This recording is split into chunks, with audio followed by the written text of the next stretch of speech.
Good morning friends. अभी जो हम टॉपिक स्टार्ट करने जा रहे हैं जेएनएम सेकेंड ईयर का मेडिकल सर्जिकल फर्स्ट का ये टॉपिक होगा पैनक्रियाटाइटिस, जिसको हम लोग हिंदी में अग्नाशय शोथ बोलते हैं। पैनक्रियाटाइटिस क्या है, इसकी समस्या क्या है? आप अच्छे से डाइजेस्टिव सिस्टम में जानते होंगे कि पैनक्रिएज, आप इस डायग्राम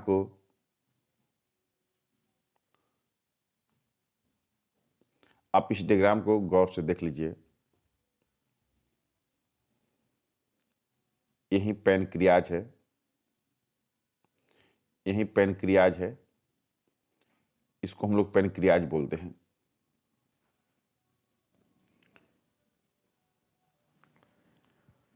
जब पैनक्रियाज के अंदर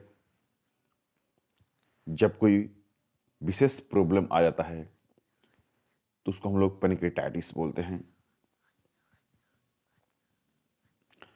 जो पैनक्रियाज होता है यह पेट की एक बहुत बड़ी ग्रंथि होती है, जो कि छोटी आंत के जस्ट बगल में होता है। देखिए, एक पान के जस्ट एक पत्ता टाइप का होता है, पत्ता टाइप का स्ट्रक्चर ऐसे होता है, और छोटी आंत के जस्ट ऊपरी हिस्सा में बगल में होती है। जब पैनक्रियाज के अंदर जब सूजन हो जाता है, पैनक्रियाटाइटिस, पैनक्रियाज के अंदर जब सूजन हो जाता है तो उसको हम लोग बोलते हैं पैनक्रियाटाइटिस। पैनक्रियाज क्या करता है? एंजाइम का उत्पादन करता है, जो कि पाचन में हेल्प करता है। बहुत से एंजाइम जो होती है, पेप्सिन हुआ, ये सब का पेप्सिन हुआ, इसका जो सिक्रीशन होता है वो पैनक्रियाज के थ्रू द्वारा होता है, जो कि हमारे शरीर की जो पाचन क्रिया होती है, जो भोजन की पाचन क्रिया होती है, वो पैनक्रियाज के कारण होता है, क्योंकि इसे एंजाइम निकलता है जो कि स्मॉल इंटेस्टाइन में जाकर भोजन को पचाती है। लेकिन जब उसके अंदर ही जब इन्फ्लामेशन हो जाता है, जब सूजन आ जाता है, तो उसको हम लोग पैनक्रियाटाइटिस बोलते हैं। और पैनक्रियाटाइटिस के चलते सूजन हो जा आप समझ सकते हैं, जब पैनक्रियाटाइटिस के अंदर सूजन हो जाएगी तो जो एंजाइम निकलना है वो एंजाइम निकलना क्या हो जाएगा? बंद हो जाएगा। जब एंजाइम निकलना ही बंद हो जाएगा तो उससे क्या होगा? भोजन नहीं पच पाएगा, और वो भोजन क्या हो जाएगा? विषाक्त रूप धारण कर लेगा, क्योंकि अंदर जाएगा भोजन, यदि भोजन नहीं पचेगा तो उसमें क्या होगा? सड़न होगा। सड़न के बाद पेट में सूजन कर सकता है, बहुत से प्रकार के बीमारियां पैदा कर सकता है, शरीर को बहुत ज़्यादा हानि पहुंचा सकता है। पैनक्रियाटिस दो प्रकार के होते हैं, एक्यूट पैनक्रियाटिस और क्रोनिक पैनक्रियाटाइटिस। एक्यूट मतलब कि जो कि साधारण, जिसको हम लोग साधारण भाषा में बोलते हैं, जो कि ये हल्का होता है, ये ज़्यादा गंभीर समस्या नहीं होता है। इसमें क्या होता है? अचानक क्या होता है? पैनक्रियाज के अंदर सूजन आ जाता है, पेट में हल्की परेशानी होने लगती है, पेशेंट को हल्का फुल्का इलाज दे देने के बाद वो क्या होता है? सूजन ठीक हो जाता है, पेशेंट सही होता है। लेकिन जो क्रोनिक होता है वो बहुत ही हानिकारक होता है। क्रोनिक जो होता है उसमें पैनक्रियाज के अंदर बहुत ज़्यादा सिम्टम्स आ जाते हैं, बहुत ज़्यादा सूजन हो जाते हैं, और इस सूजन होने के कारण होता है, अब जिससे बहुत से लोग आप देखते हैं कि बहुत दिनों से शराब का सेवन करते हैं, धूम्रपान का सेवन करते हैं, बहुत ज़्यादा आपको फास्ट फूड सेवन करते हैं, तो उनको जो होता है पैनक्रियाटाइटिस होता है, वो क्रोनिक पैनक्रियाटाइटिस हो जाता है, क्योंकि ये जल्दी ट्रीट भी नहीं होता है और पेशेंट को बहुत ज़्यादा हानि पहुंचाता है, और लीवर को भी डैमेज करता है। इसलिए इसको बोला जाता है क्रोनिक पैनक्रियाटाइटिस। पैनक्रियाटाइटिस में होता क्या है? इसमें क्या होता है? सूजन हो जाते हैं। इसमें क्या होता है? अचानक पेट के क्या होता है? सूजन हो जाएगा, हल्का हल्का दर्द करने लगेगा। अब बात देखिए, हल्का हल्का दर्द और सूजन होता क्यों है? क्योंकि पैनक्रियाज का काम है भोजन को पचाना, एंजाइम निकलती है। जब उसके अंदर ही सूजन हो गया है तो क्या होगा? खाना तो पचेगा नहीं। जब खाना पचेगा नहीं तो खाना क्या बनाएगा? गैस बनाएगा। जब खाना गैस बनाएगा तो ऊपरी भाग, पेट के ऊपरी भाग में क्या होगा? जलन होगी, पेट फूलना चालू हो जाएगा, पेट में दर्द होना चालू हो जाएगा और ये धीरे धीरे क्या होगा, बढ़ने लगेगा और पूरे शरीर को क्या कर सकता है, डैमेज कर सकता है।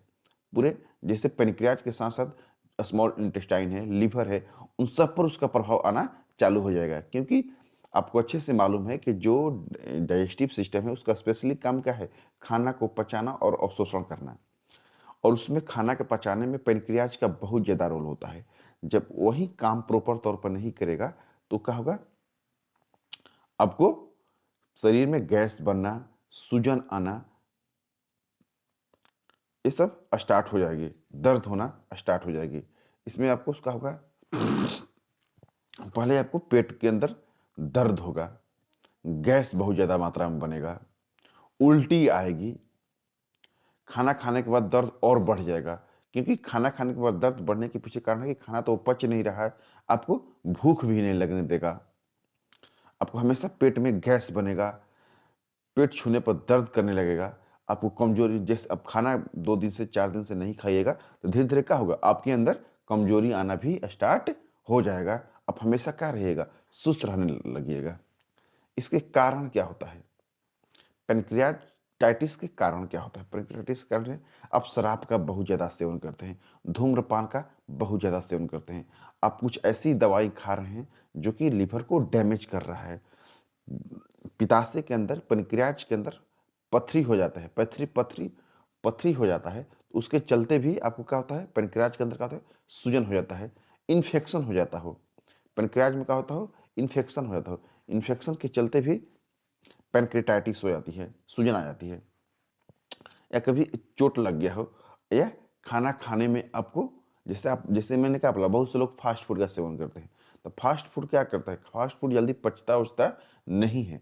अरे खाना नहीं पचता है तो क्या करेगा, वो अंदर सड़न पैदा करेगा।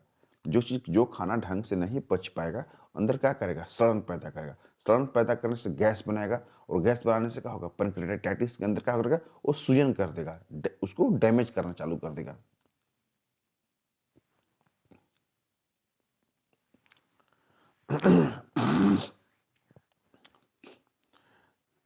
इसके कुछ और भी कारण होते हैं, जैसे आपको शराब का सेवन हो गया, पित्ताशय में पथरी हो गया, 70 वर्ष से ज़्यादा के आयु को थोड़ा सा ये समस्या ज़्यादा होने लगती है। क्योंकि उसमें क्या होता है कि लीवर जो होता है प्रॉपर तौर पर फंक्शन करना धीरे धीरे उम्र के हिसाब से कम होने लगता है।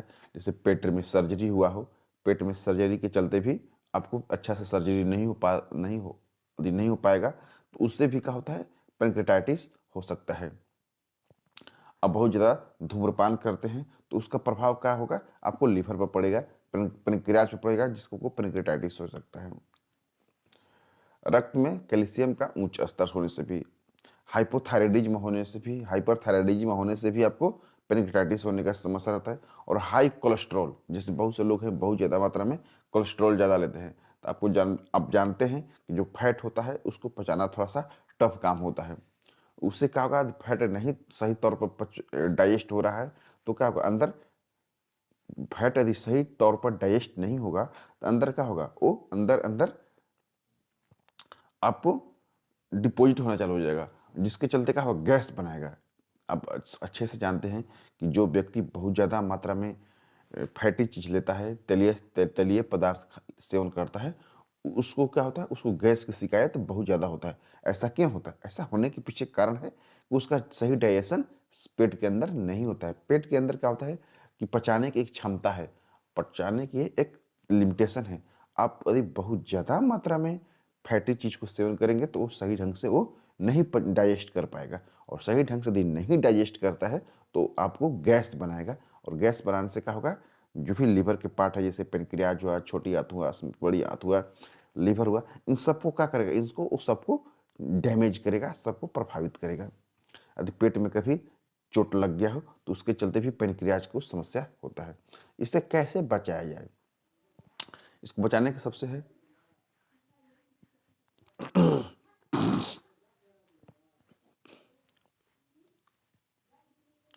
आपको पहले क्या होगा, यदि शराब का सेवन ज़्यादा मात्रा में करें, धूम्रपान का सेवन कर रहे हैं तो उसको छोड़ना पड़ेगा।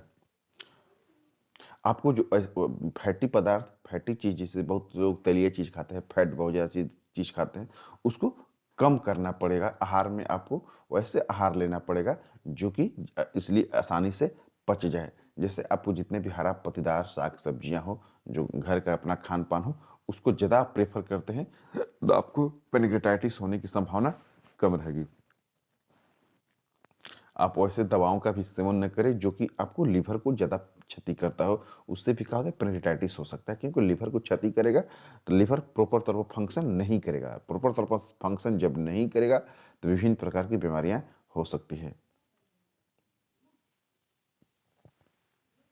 इसकी परीक्षण, इसको हम कैसे जांचेंगे कि आपको पेनक्रेटाइटिस हुआ है या नहीं हुआ है।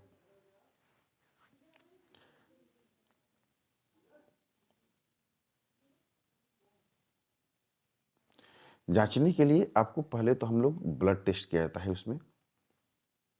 उसके बाद ब्लड टेस्ट किया जाता है जिसमें देखा जाता है कि कितना एंजाइम शरीर से निकल रहा है, नहीं निकल रहा है। उसके बाद फीकल फैट परीक्षण किया जाता है।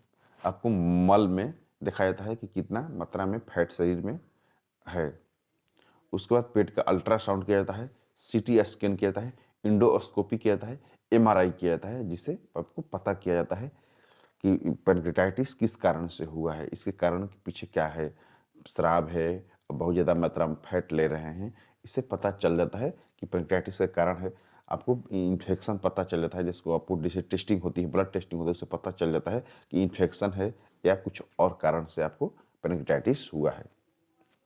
पेनक्रेटाइटिस का इलाज, पेनक्रेटाइटिस को इलाज के लिए पेनक्रेटाइटिस के इलाज के लिए आपको ट्रीटमेंट की आवश्यकता होती है, जो कि डॉक्टर के सलाह के हिसाब से ट्रीटमेंट लेना पड़ता है। उसके साथ साथ आपको जो भी परहेज बोला जाता है उस परहेज को आपको मानना पड़ेगा।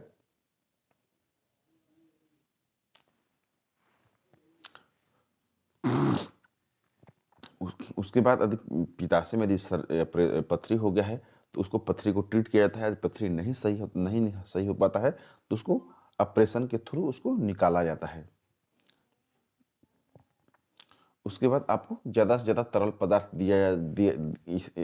खाने को दिया जाता है, ताकि खाना आसानी से अंदर जाने के बाद पच जाए। और खाना ऐसा होता है जो इंजाइमेटिकली होता है, जिसमें अक्सर आपको जूस का सेवन करना पड़ता है।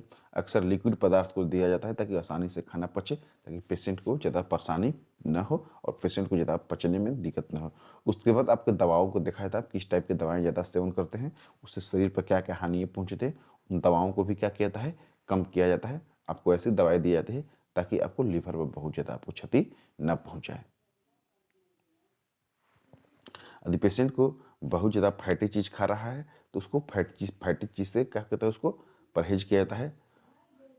उसके बाद खान पान में उसको पोषण युक्त पदार्थ को दिया जाता है और थोड़ा सा उसको उपवास रखने के लिए बोला जाता है, ताकि लीवर को थोड़ा सा राहत मिले। लीवर धीरे धीरे क्या होता है, पुनः अपने अपने पोजीशन पर आना चालू हो जाता है। Thank you. यदि आप लोगों को ये टॉपिक अच्छा लगा होगा तो आप लोग इसको लाइक कीजिए, शेयर कीजिए और सब्सक्राइब कीजिए। बहुत बहुत धन्यवाद आप लोगों को।